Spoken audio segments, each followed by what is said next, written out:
Okay, so today we will discuss in continuation with what we had discussed last time. And if you remember, in the last class, what we discussed was non-linear regression, and what we were intended to do there is to capture the non-linearities in the data set, so that we can, instead of fitting a straight line, which we were doing when we started the machine learning class. At that time we were fitting the hypothesis with a straight line, but then we realized that if the data set is nonlinear, then it's difficult to fit it through a straight line because it's not a good hypothesis to solve the problem. So then we started thinking of how to do it, and then we came up with the idea like why we can is it possible to do a basis expansion where we can, come up with the non-linear features. Like for example, if you have, feature x, then can we go over the polynomial features which can make it x square, x cube, something like that, and till the amount of features that you want to include. So, and we also saw kernel regression, which is again one of the topics that avoids basis expansion problem, which we discussed last time in details. So my question to all of you is like, is it that there is some impact of adding more features onto the machine learning problem or not? So if we add, keep on adding the features, will it create any problem in the machine learning setting, or will it not create any problem in the machine learning setting? So the question to be, asked is like, impact of adding more feature, is it good or is it bad? Anyone can answer this question? That if there is a correlation between the expanded features, then it's bad. Like as you increase more and more features, there may be correlation between those features which will result in bad model. What Uh, happens in that? If there is a correlation, what will happen? so the same thing will repeat twice. Like whatever X was doing, No, if but X in square is terms not. of in terms of the justification, what you can say, like if there is a correlation, what will happen? That is, Uh, you are right. You are right in some way or the other, but I mean mathematically you are right. But can you explain further? Like if you are saying it's correlated, then what impact it will have? yes, sir. Sir, if let's say X was enough to predict the Y, like the weight of X, Mhm. but the X square, the weight of X square will also be the same weight, right? So No, but the how about the nonlinearity that it is creating? For example, if you were saying like, y is equal to x was enough, then and you are saying x square is not, giving more information, but it is giving you a nonlinear curve, right? It is yes, sir. to fit the quadratic penalty. But if you are saying I can fit a quadratic data set problem using y equal to x, then x square having that same information, then what's the point? But the point is, even though it's a square of the information, but it will fit the quadratic penalty, right? Right, sir. So any other reason for this? Uh, Sir, what my understanding is that increasing features will give us a wide variety of classification, but at the same time, it will add additional dimensions to our line as well. So basically, what will happen is it will be very difficult in the case of multidimensional to visualize the problem and also like plot it into the already existing curves. No, in This terms is of my question. visualization, I feel it's not a valid justification because anyhow you are using a lot of features also, right? In the data set, if the data set is a real-time data set, it has multiple features. It's not that we are only having single feature in a real-time data set.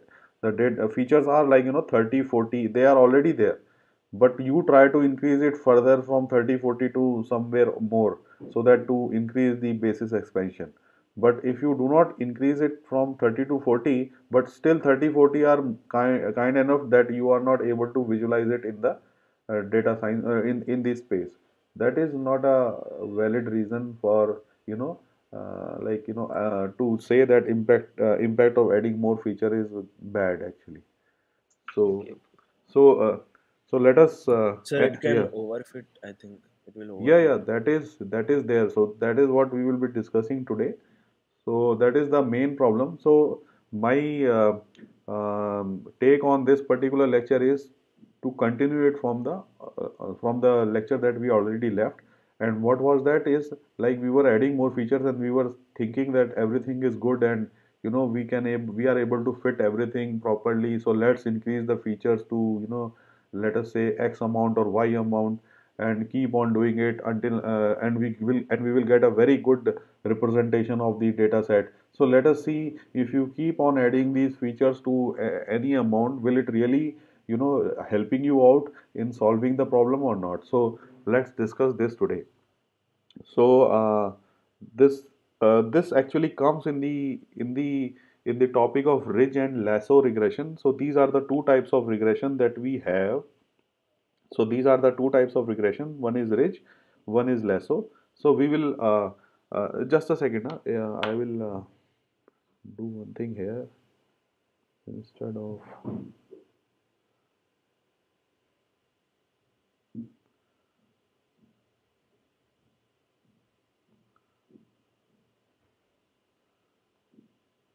Okay, so these are the two regressions that we will be discussing today. Most probably, I will be discussing ridge in more details. Lasso, I will also discuss, but some part of it requires some advanced mathematical concepts in terms of optimization framework. So I will try to see if we can, I will try to explain you as best as possible in case of lasso, but I think it will be a overkill for your class. But I will try to do it, how to, make you explain this lasso regression, but it will be, I think, in the next class. So today we will mainly focus on regularization. So let us discuss what they are. But before going there further, let's introduce the motivation behind doing it. So, for example, now you have this data set which is given on the left side. I have repeated it three times, but just to tell you what exactly we are trying to explain here, because of that I have done it. So let us discuss the data set on the extreme left side first. And if I want to fit this data set, then there are three possibilities of fitting this data set.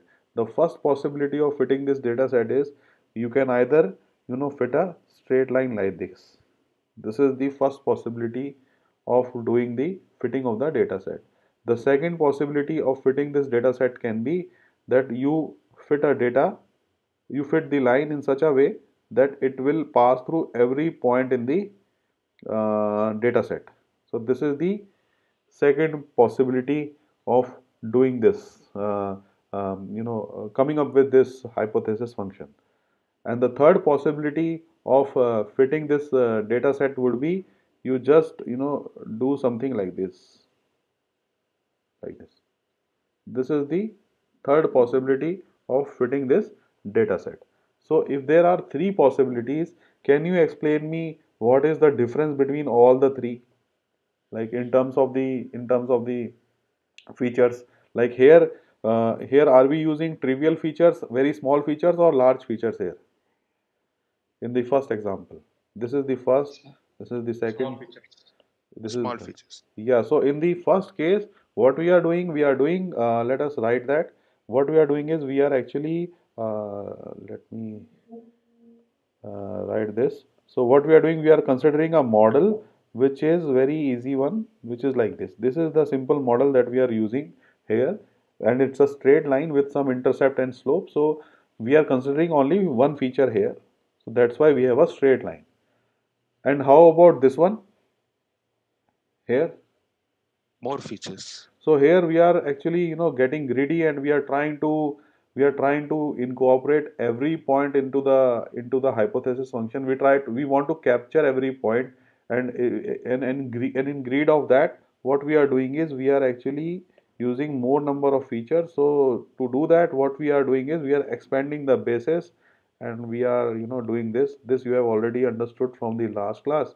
So we are expanding it, let us say, to 4-degree polynomial, and we are expanding it so that every data point is, covered in this data set. And how about this one? In this one, what we are doing is, we are not that much greedy in terms of fitting the hypothesis. because what we want is we do not want all the data points to pass through the line, but it has to be slightly close to that in terms of the mean square error. Like we want small mean square error, but we do not want that our hypothesis should pass through all the data points in the data set. So if that is the case, then your hypothesis function in this case will be, you retain only the first one, like first quadratic penalty. So here you are not that greedy in doing it. So can you explain me what is the disadvantage of all of these three curves? Like any one of you? Sir, in the first curve, it Yeah. is like underfitted, which means that it is not able to capture all the t- all the training data. Okay. Okay, so the prediction would be not correct. Okay. And when it comes to the second one, it's though it's not able to capture correctly all the data, but Okay. still it gives a better prediction. We can Okay. say that. And Okay. in the third one, what it does is that it's even captures even the noise. Okay. So when there is some noise in the data, even it is able to capture those things. So automatically it becomes overfitting. Okay. So So, that's so the can you explain? Yeah, what he is telling is right. So let me explain to all of the other students in the class. So here in the first curve here, in this curve, what you are doing is you are actually using fewer number of parameters in your model. So as you can see, it is creating large amount of error in large amount of error in terms of the mean square error. So if you see here, the error that this particular curve, this particular data points are making with this line, which is this line, the mean square error that is it is creating is large here. So if you add up all of them, it will create large mean square error. So this is basically not a good representation of the data set that we are having. So this type of situation, what we call as biased. So it's this is a highly biased, situation where your basically line is assuming that your data set is always following a linear relation. So it's having a pre-bias in his in the mind of the model. So it's like, if you have a preconception about somebody whom you have not met, but you still have a preconception about him, that type of situation is here. So in that same way, the hypothesis function is already having a preconception in its mind that the data set will always be linear. So so that is a kind of bias that it already has. That's why we call it as bias. So this one is called as biased situation, and also called as underfitting, because it's like, you are not fitting the data set properly, so it's a underfitting situation. Whereas on the extreme right, what we are doing there, we are capturing all the data points in this data set. What we are doing, we are actually capturing all the data points in this data set, and because of that, it happens that it creates a situation of overfitting. And in case of overfitting, what you are doing is you are not generalizing this particular data set for new samples. So by saying generalization means, as you know, these all blue points are training points. So you are training the data with a set of data sets. But now when you test the data, in time of testing, you know that testing samples are not coming from the training samples. They are different, as we discussed in our first lecture. So that testing sample will be different. So in this situation, when you test it on this particular hypothesis, which is this one, which is given over here, so what happens is, let us do that. So let us say your testing sample is here.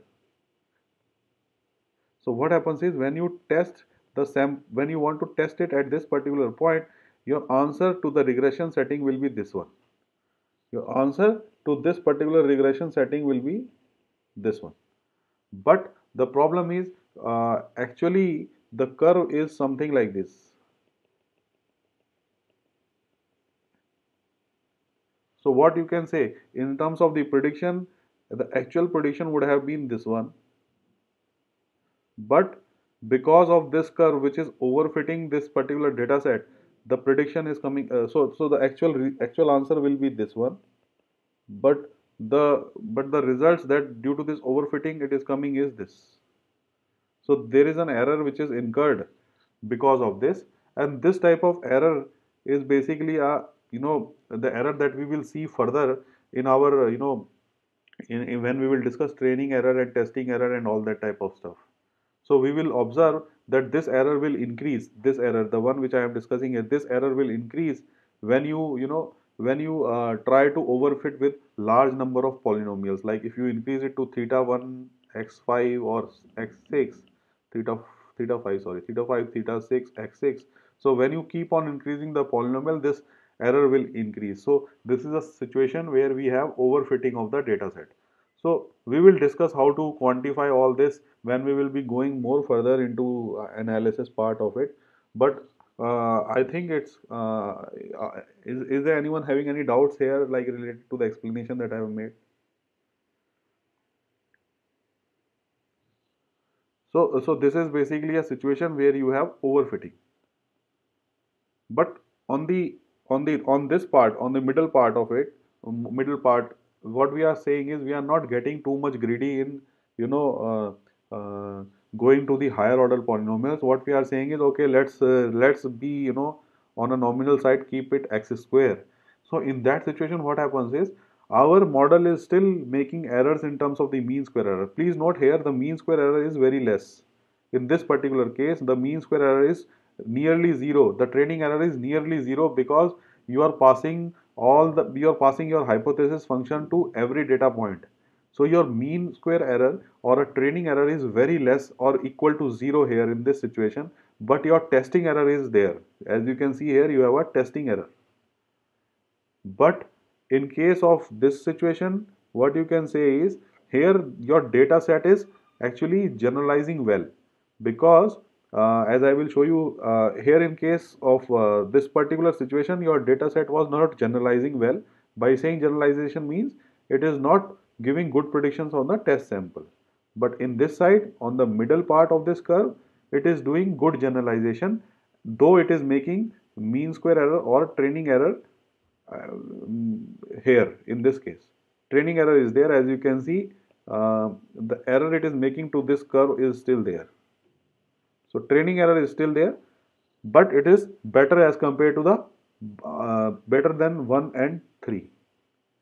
So when you have this curve which is actually creating a training error, in this case it's a good generalization, because when you predict a value for this particular sample, its value is some way close to what you actually want to get it predicted, because you saw that your data set is going like this and it's flattening out or going down. So it is giving you a good prediction here. So your training and testing errors will be very small here, and we will see how we can quantify further these training and testing errors when we move more into the advanced version of these courses. But right now, for you to understand it properly, this is the model which is perfect, or you can say it's okay. This model is just okay, and though it is creating a mean square error or a training error here, but it is still better compared to the other two. So this is the concept of underfitting, overfitting, and just okay models. So these are the three concepts that I wanted to discuss. So now the question arises, and the question is how to how to select these features. Like if you have this x square here, and in the other cases I am incorporating x cube, x4, x5, x6.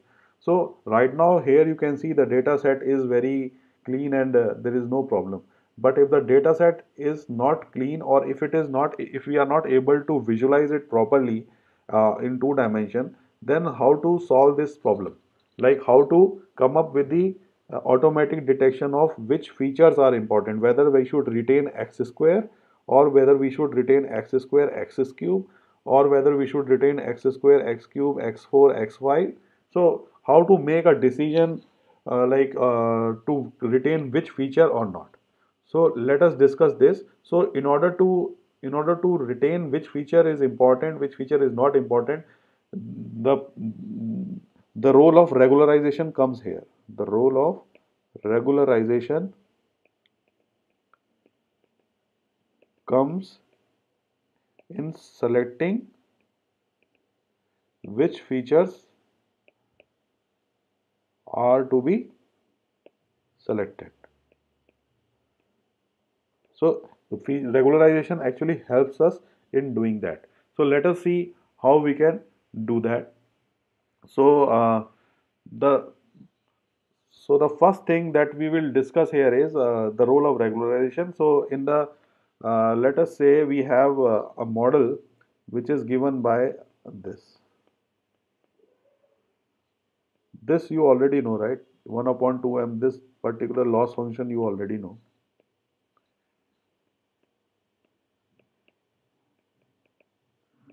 This we have actually studied so many times. So it's a normal loss function that we were already discussing earlier.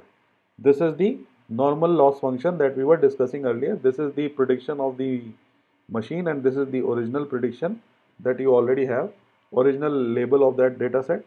Now the important thing is how to incorporate which features are important, like whether x cube is important, x4 is important, x5 is important, x6 is important, or x square is important. To generate that discussion, let us say we put a value something like this. Let us say we put a value which is let us say I keep it as 100 times theta 3 plus 100 times theta 4. So let us say we have something like this here, and this is a particular loss function that is now newly created one. This is the newly loss function that I have created. So now the important thing is, if you observe that we were doing something like this, arg min theta. So what we were doing, we were actually minimizing the particular loss function earlier here, and we were seeing that what value of theta will minimize this particular loss function. But now the loss function is changed. Now it has become this. We have incorporated these two terms also. So can anybody tell me, like, if I am doing a minimization of this particular cost function, then what impact it will have, like uh, uh, on the regression setting? So if I do like this,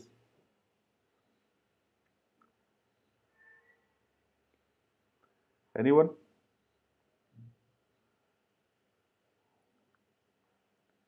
Okay, so this is basically a minimization of the argument when you are keeping when you want that values of theta which actually minimize these arguments.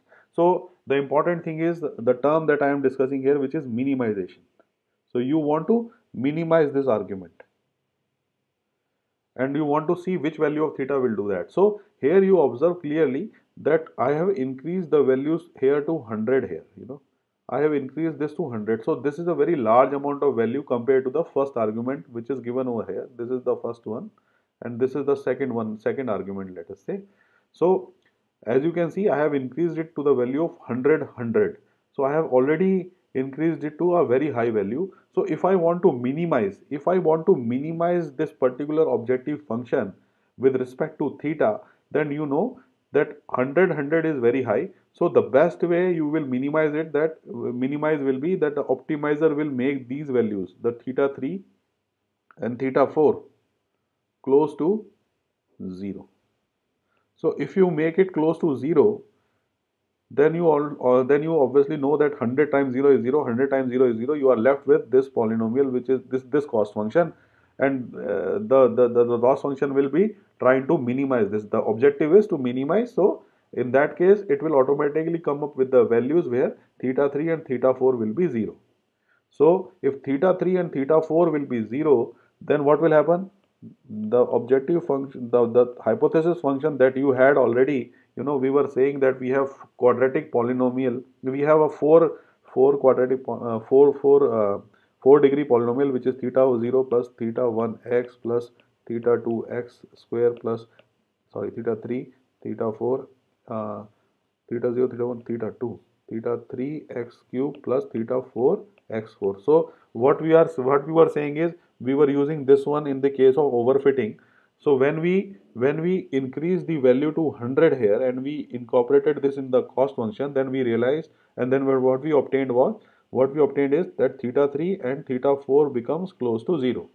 So if theta 3 and theta 4 becomes close to 0, this cost function will become theta 0 plus theta 1 x plus theta 2 x square. So you can see now, by adding a new by adding something new to the original cost function, we forced this theta 3 and theta 4 to become close to 0. And what happens now is that your polynomial, which was earlier a 4-degree polynomial, becomes a 2-degree polynomial. So what happens now when you increase the value of lambda, or when you increase the value of 100, when you increase the value by 100, this curve actually changed to this curve, as you can see over here. So this is done automatically using the optimization setting when you do something like this. Again, if you do something like this now, so in this case, I assume that theta 3 and theta 4 are the problematic variables, or problematic features. So let's move them to 0. So this one we knew that, but in case if we do not knew that, then what we will do is, let us uh, 1 over 2m. If we do not know it, then what we will do is we will write this cost function again, and then I will do it with let us say theta 1 also, then I will do it with theta 2 also, and then I will do it with theta 3 also, and then I will do it with theta 4. So if I write this as a new cost function, and then if I minimize this with respect to theta, then what will happen? The same situation will happen. This 100 or this 100 we want to minimize, and the only way to do it is if you force this theta 1 to 0, theta 2 also to 0, theta 3 also to 0, and theta 4 also to 0. So you can see now that by putting this as the multiplier with the theta 1, theta 2, theta 3, theta 4, you moved all these variables to 0. So what is this situation? In this situation, your model is theta 0. So this is your model, because all the others are exactly or close to 0 because of this multiplication that we have done here, this thing. So you have multiplied it with such a large value that most of them are 0. So you are only left with theta 0 here. So if this is the situation, then what will happen is, if you consider this situation here, then in theta 0 it will be a flat line like this. It will be a flat line like this, and it's a highly biased underfit model. Underfitting which is very high, and you have a flat curve like this. So you moved from this type of curve to this type of hypothesis curve when you forced your value to 100, or maybe large, like 1000, or maybe if you have kept it like 1000, or something like this. So if you keep on increasing the value of lambda to too high value, then what happen, that constant to a too like high value, then your actually hypothesis function is changing from this overfitting model to a completely underfit model. So you will agree that if you keep this constant value which we are multiplying with all the features to a nominal value, like somewhere between 0 to 10 or 0 to 15, or you play around with that, so you will all agree that some way or the other your hypothesis function will move from here to here first, and then from here it will go to this hypothesis function. So there will be a transition. It will be from a highly overfit model to, it will come out to be a some lower and a lower complexity model, like just OK model, and from there it will go to the highly underfit model as you keep on increasing the lambda, or this parameter which is 100 here. Everybody agrees with this? Any question here in the type of discussion that I have done? Any questions? Any one of you? So just for a clarification, Yes, so increasing the lambda value, that is this 100,000. So yes, increasing this lambda value actually makes a transition from overfitting to uh, just fitting and to underfitting, right? yes, yes. Okay. So there will be a, this transition will happen as you play around with the lambda. So so what we are saying is, instead of putting this as 100, we will call it as, a lambda. This 100 is basically a lambda, which is actually a regularization parameter. So this is basically a lambda, which we call it as a regularization parameter. And so now what happens is, your cost function, which was earlier written as, if you remember, you were earlier writing it as this.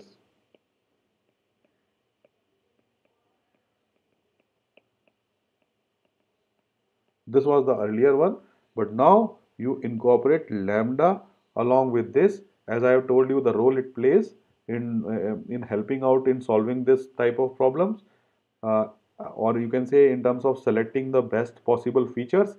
And what we do is, we actually do theta 1 square, theta I rather, and we take it for only we remove the theta 0 term here, the bias one. We do not, penalize that theta 0, but we penalize the other terms.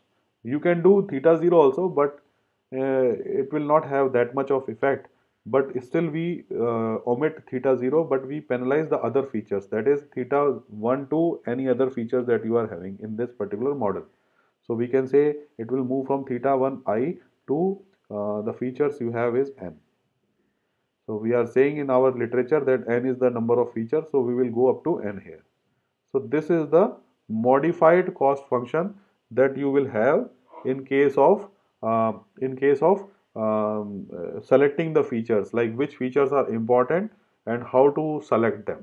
Instead of just repeating the basis expansion and explode it, instead of doing that, we have to come up with the best possible features. So this is the objective function, or this is the loss function that you have to optimize to get that value.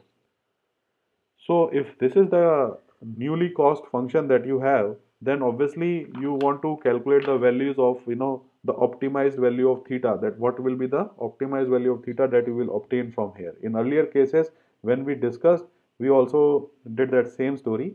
And here, if you remember, uh, in the original setting, when we were doing linear regression, our argmin cost function was 1 over m. It was this, x of theta minus y transpose. This is the matrix representation that we had already uh, done earlier. So this particular thing which we are having over here can be represented in this way. This is already I have explained, and the extra thing that you will do now is, you will actually represent this by this. So this is basically nothing but it's a two norm of theta, which actually is equal to this. This is a 2 norm of theta, which is actually equal to this. So it's in a representation, it's in a matrix form representation, where you are actually representing this theta I square with this representation here, which is a 2 norm. So now this is the added feature that you have here. So this again can be represented as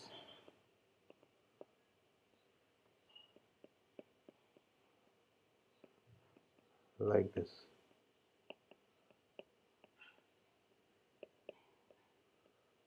This thing can again be represented like this. As you can see, it's a, x transpose x, and x transpose x is always, equal to the this expression here. So it's simple algebra that we are doing here, so there is nothing fancy about it. And I am removing 1 by m because there is no point in, this 1 by m doesn't play any role in case of optimizations, because they are just constants which scale down or scale up the optimization objective function. So there is no point in, or you can, incorporate it in this lambda, by just multiplying it with m. The whole objective function, if you multiply it with m, it will be incorporated in this lambda by lambda prime as lambda m. So again you can call lambda prime as lambda, the new lambda. So there is no point in retaining this 1 by m, so I am removing it. So it's not there. So if this is the thing, then it's very easy to take the, because this is the loss function. So if you take the derivative of the loss with respect to theta, where theta is the vector of all the estimates that you have, then this will be 2 x transpose this plus 2 lambda theta, and that loss that you create here, you want it to be equal to 0. So if you want to make it equal to 0, then if you solve this particular derivative that we obtained by taking the derivative of the loss with respect to theta, then what you get is the estimate of the theta, and its value will be transpose x plus lambda I inverse, then you have this. So can anybody tell me, like, have you seen this cost function earlier or not? Oh, sorry, this optimized value of theta. Seen it or not?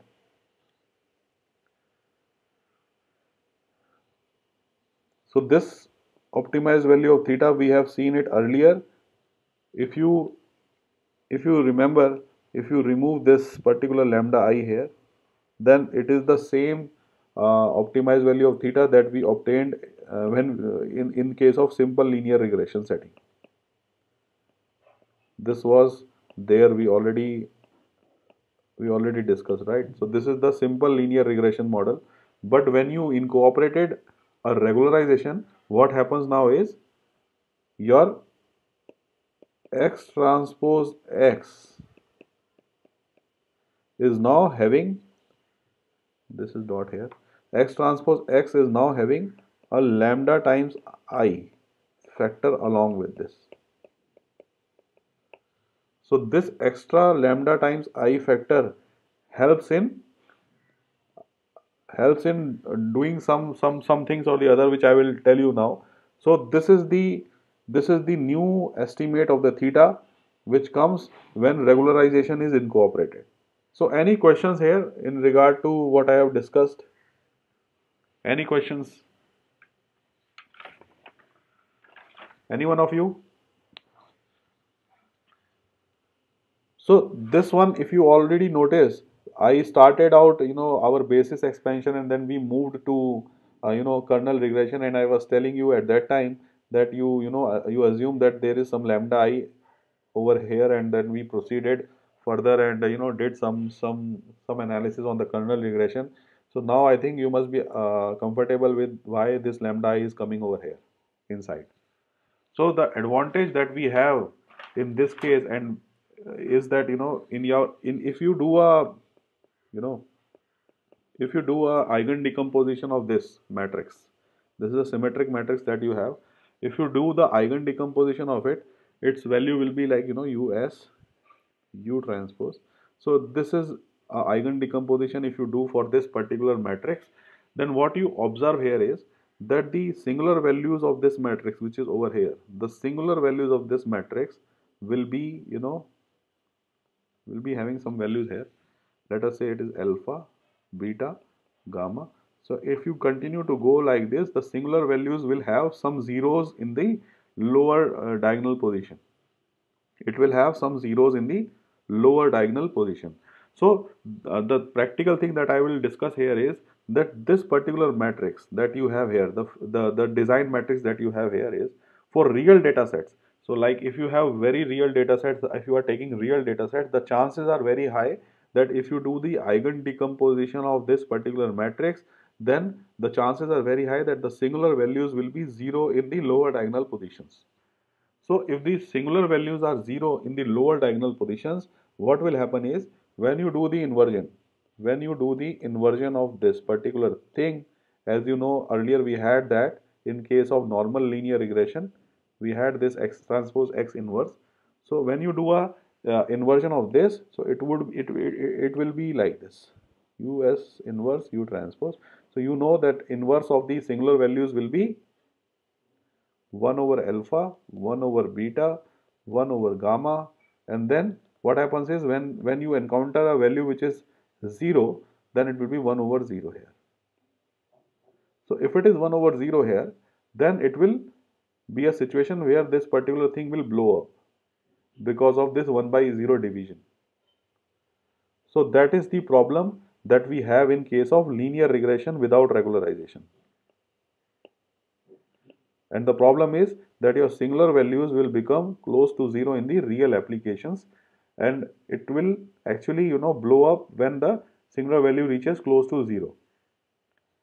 And another important thing which one person was telling is that we have columns which are similar, like x square, they are all dependent. So that is also one of the reasons that your columns are dependent, are one of the reasons that the chances are that if you have a dependent columns, then the chances are that the singular values will have zeros, like there will be a very high chance if your columns are dependent. So if the columns of x transpose x are highly dependent, you will have a very high chance that it will have zeros in this singular value matrix. So these are the two factors which actually like the real matrix will always have some zeros, and the second one, if this matrix has dependent columns, as you will have it because you will be using x square, x cube, x4, they are all dependent. So the chances are that you will have zeros in the singular value, so 1 by 0 will be exploding, so it will create an explosion.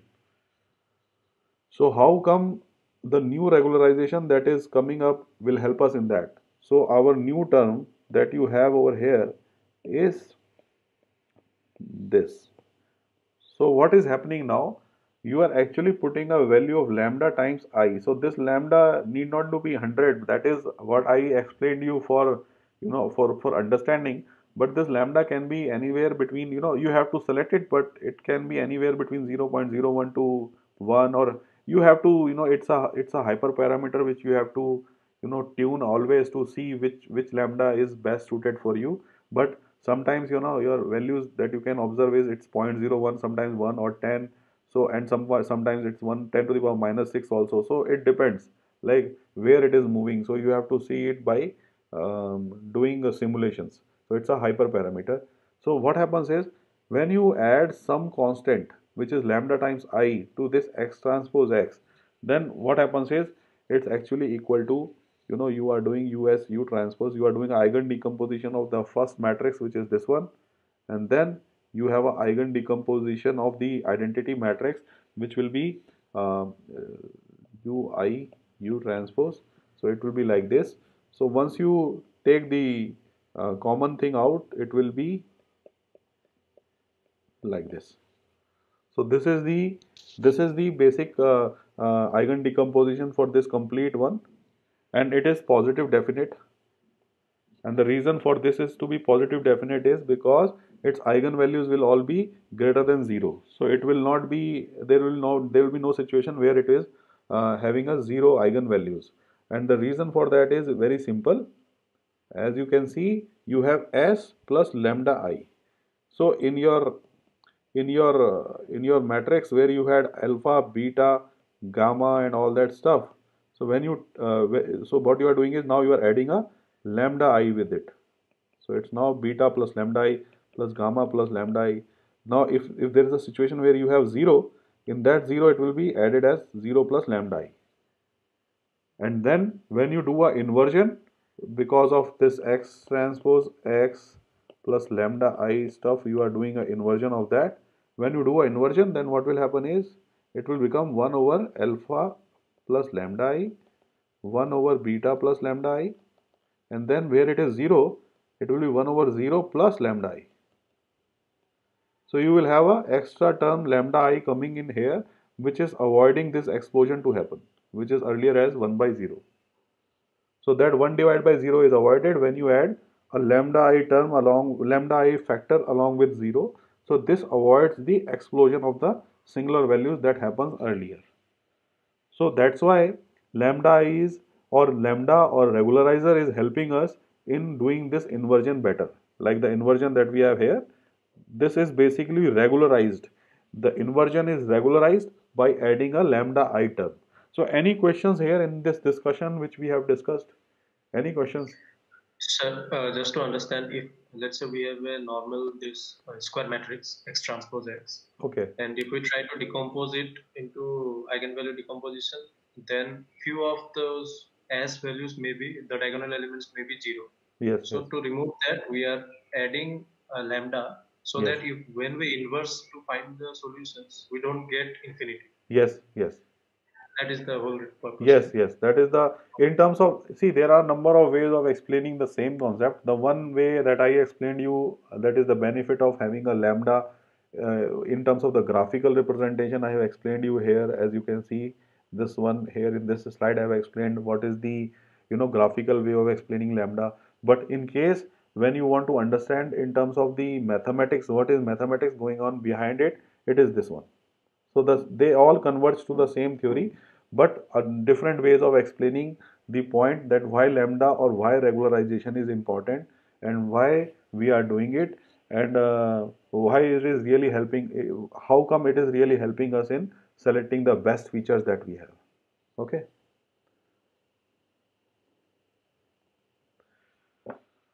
Okay, so if this is done, then I want to explain you something else along with this. Okay, so this, Sir, yeah. just a small note. So actually, we can say that this adding this regularization parameter has a dual advantage. Like one is reducing the overfitting, the other one is like reducing the explosion of these Yeah, values. yeah, Can we say yeah, that? yeah, yeah. Actually, it is some way or the other. If you, these are the two different explanations of a same concept. Like, what is the importance of adding the lambda? So that is one way of explaining. Like, how you are going from overfitting to normal fit, and then just OK model and to the underfit. That is a different explanation for the advantage of lambda. This is the mathematical explanation of the advantage of using the lambda, how it helps in doing the inversion better. It's doing a regularization of the inversion. That is the thing. Okay, so uh, let us compare our ridge regression. The one this one is called as ridge regression. The one which we have discussed here. This cost function is called as ridge regression, or it is also called as L2 regularization. Both of them are same, ridge or L2. So both of them are same for this particular framework. This is the L2 regularization or ridge regression. So let us compare the vanilla regression. The vanilla regression means the original regression that we had without lambda. So this will make you more clear. And with lambda, that is the ridge.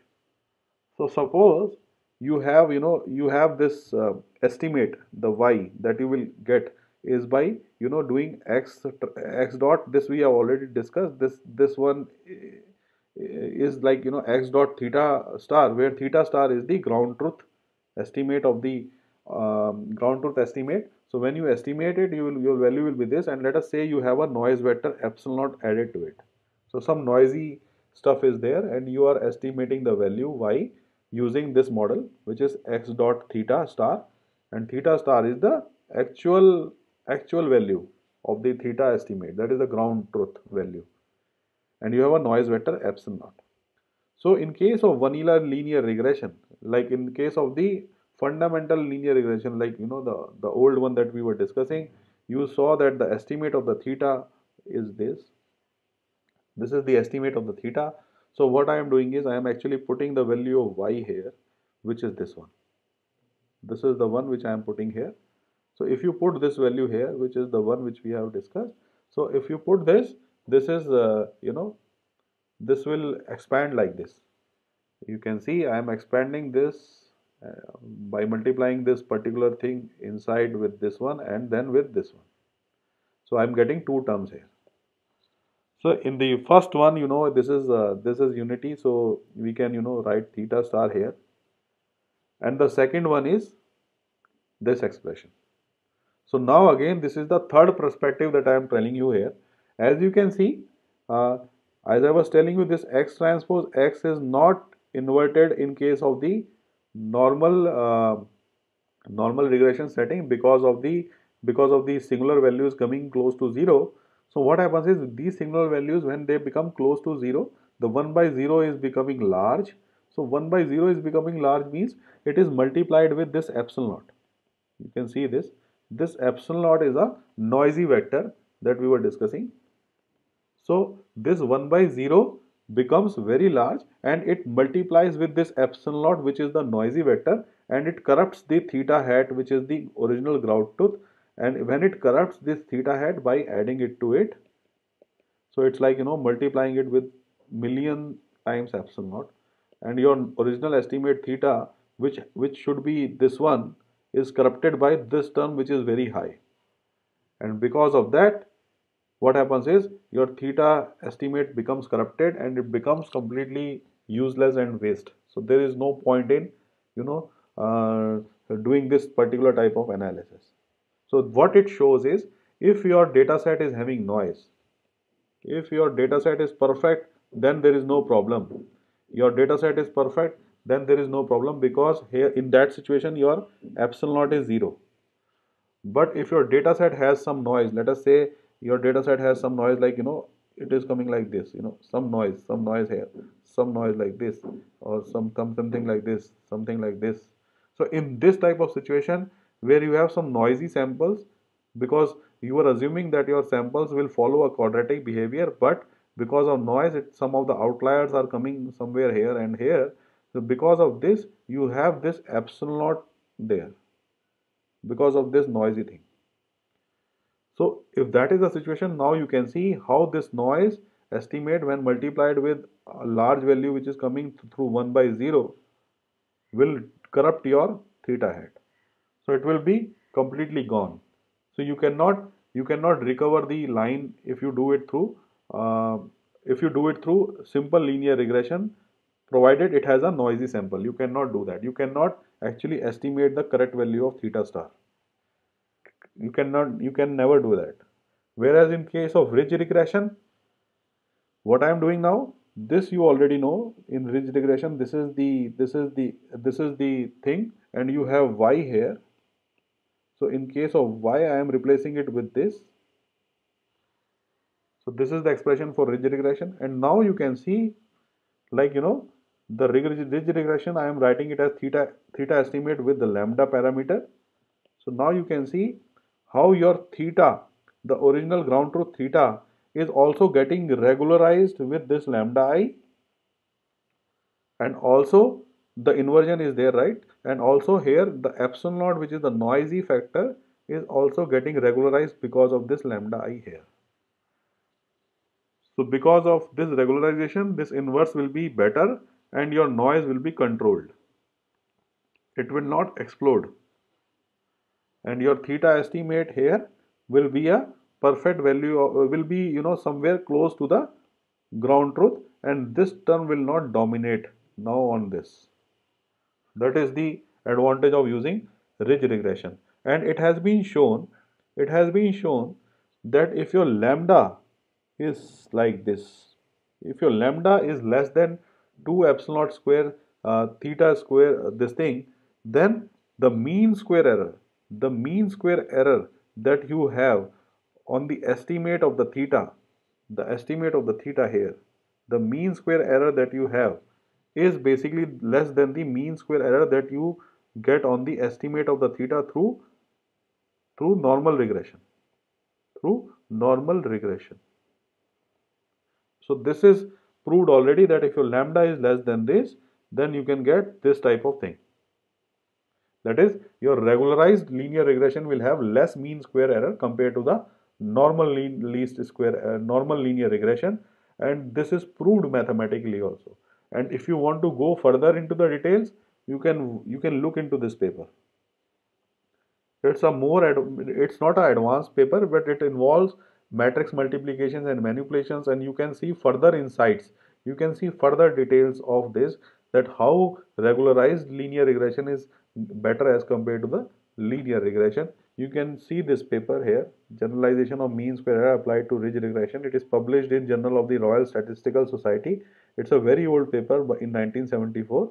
So you can see how he has beautifully captured all this mathematically and proved it that your ridge regression is indeed better than the normal regression that you have.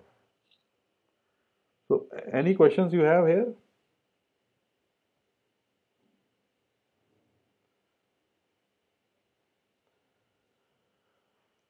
Okay, so if you do not have any questions, so let me explain you another story of using lambda, like how lambda is helping you out. How lambda is helping you out. The another story that I want to tell you here is on the left side, on the white diagrams you have here, we have these white plots. These are convex, these are non-convex functions. As I told you last time also, I will explain you later like what is the real definition of convex and non-convex. But as I told you last time also, you can think of non-convex function as that you have multiple local minimas and one global minima. So that type of thing is over here also. You have one local minima here, but you have a global minima this side. Also, here you can see some sort of saddle points and one global minima. So these type of functions are non-convex functions. So what lambda is doing is, lambda when you try to operate on these non-convex functions, if you try to, because you will see when we will discuss the classification problems, when we will discuss the classification problems, the cost function that is involved in the classification problem, sometimes, it's a very non-convex function. So we will try to make it, convexified by using the regularization parameter. So same thing is here. So what we are doing here is, if we try to, use lambda, if we try to use lambda, what happens is it tries to make this non-convex function convex, a little bit convex. It cannot completely convert it to convex function, but it will help you out in doing that. And how it can do that? It can do that by changing this particular cost function, convex function on the left side to non-convex function on the left side to the right side. And what is the advantage now here? The advantage now here is that, earlier, if your gradient descent is working at this point, then there is a very high chance that the gradient descent will be staying here itself, because the slope is not not slope is zero. And even here, if your gradient descent is initialized at this point, again you can observe that your gradient descent will stay here itself, because the slope is zero, and same story is on this side. Now what happens is, when your lambda, you try to play with that, it happens to be like this. Now it changes this behavior to this behavior. And now you can see, if your point is stuck at this point, if your gradient descent initialization at this point, it creates a slope here. And even at this point, if your gradient descent is initialized, it creates a slope here. So if it creates a slope here, then your gradient descent will, roll down and fall into this valley. And same here, it will roll down and fall into this valley. But you cannot avoid the global minima and local minima problem. But the thing that you can avoid is, lambda is actually helping to change the slope of these non-convex functions, so that if your optimizer, or if your gradient descent is optimized, if initialized here, then it can easily roll down to this valley, or it can easily roll down to this side, depending upon which where the slope is high. Similarly, here also you can see these saddle point areas where, your gradient descent can stuck. These saddle point areas are also changed, and, it creates a slopy version here now. So if the point is initialized here, it can roll down to the global minima. If it is initialized here, it will roll down to the global minima. So here you can see a clear example that how a non-convex function, which is over here, becomes some way or the other convex, because you have a global minimum here, and your saddle points are now slopy. Earlier you had a zero derivative at these saddle points, but now it became slopy. And, if you initialize this side, or if you initialize this side, it will always fall into the global minima. So this actually shows you some way or the other idea how non-convex is changed to convex. but it's not exactly convex, but it tries to do that by using the lambda. Any questions regarding this?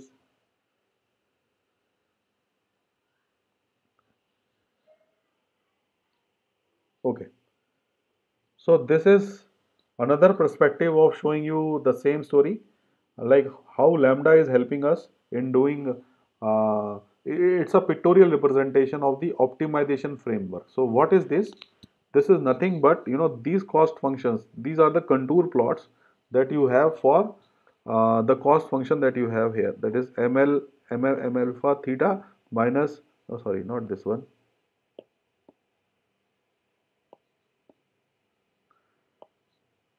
This is this cost function that we were already discussing.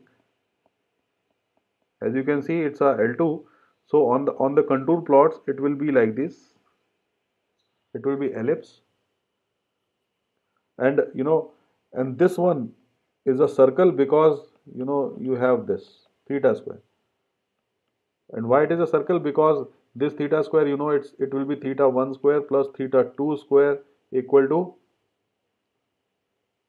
1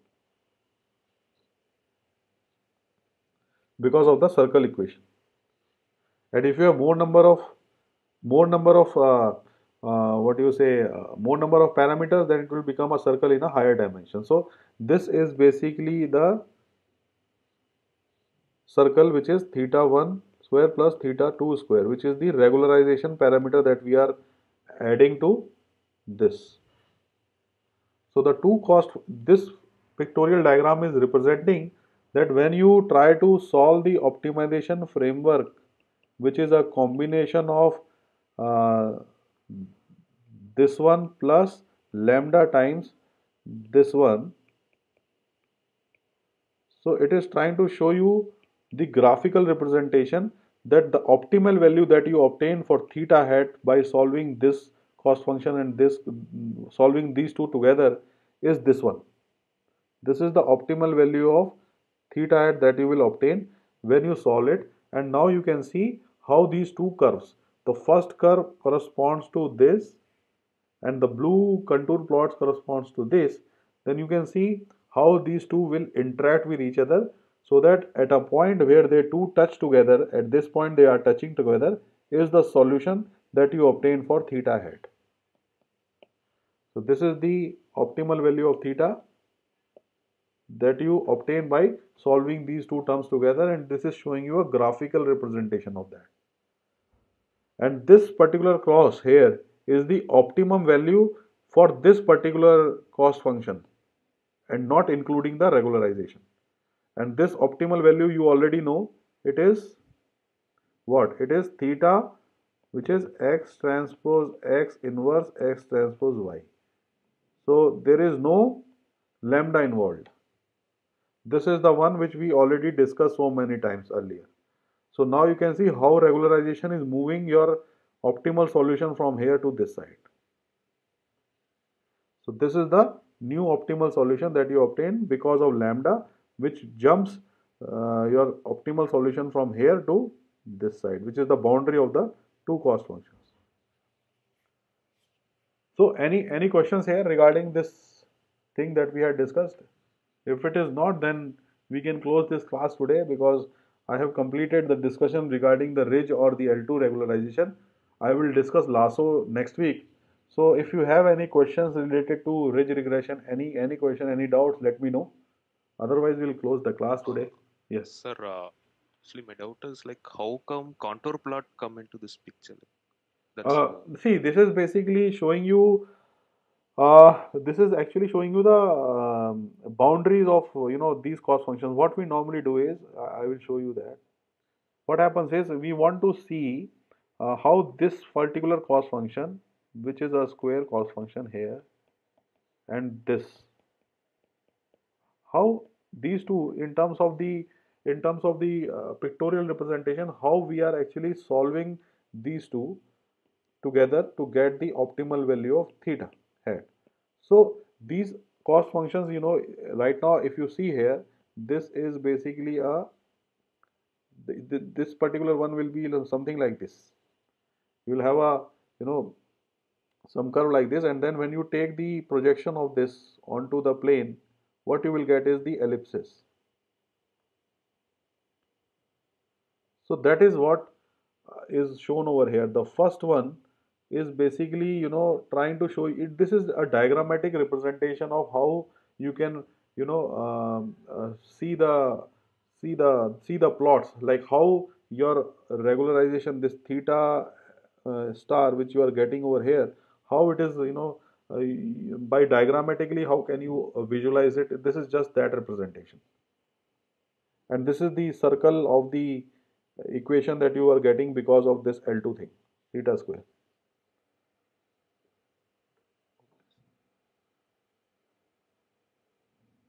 Any other question? Sir, in case of sir, like you showed in the figure that the non-convex functions where the slope, yes sir, the slope was like it was making the slope steep. So in case of like convex functions, does it make the learning faster by making the slope like more steep in case It of will it convex will function? definitely change the this particularly if it's for the convex function, it will also change its steepness. But the thing is, convex functions always have a global minima, so there will be no issues involved in that. Whether you increase the steepness into it, definitely it might speed up the optimization, and you will hit the local minima much faster. But at the end, what you are getting is the global minima that you already have it for a convex function. But here in this case, what happens is if you get stuck here, then these are not the optimized value of theta that you will obtain from this particular plots. So you have to make them, you have to bend them so that at least they will fall into these valleys, so that you will get the actual global minima or local minima for these cost functions. Okay. Yes sir. Okay sir.